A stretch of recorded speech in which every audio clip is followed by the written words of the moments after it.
Inihayag ni Senador Panfilo Ping Lacson na matapos makuha ang suporta mula sa mataas na opisyal ng pamahalaan at mga institusyon, naramdaman na rin umano ni Senate President Pro Tempore at Acting Senate President Sherwin Gatchalian ang pagtanggap at pag-aproba ng publiko. Ayon kay Senador Lacson na malinaw ang suporta ng publiko kay Gatchalian nang magpalakpakan ng mga tao sa Independence Day ride sa Quirino Grandstand sa Maynila matapos siyang kilalanin ni Pangulong Ferdinand R. Marcos Jr. bilang Senate President Pro Tempore.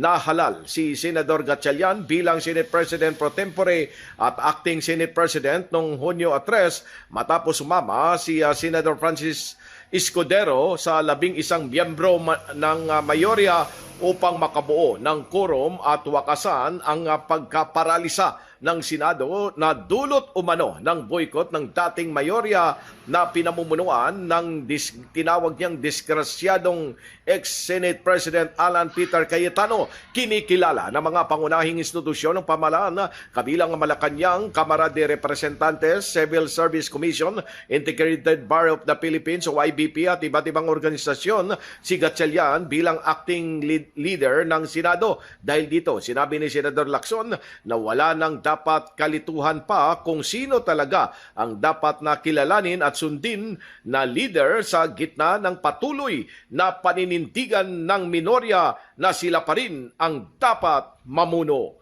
Pilipinas, mula sa Senado, Silvestre Rambulabay, Radyo Kayumanggi.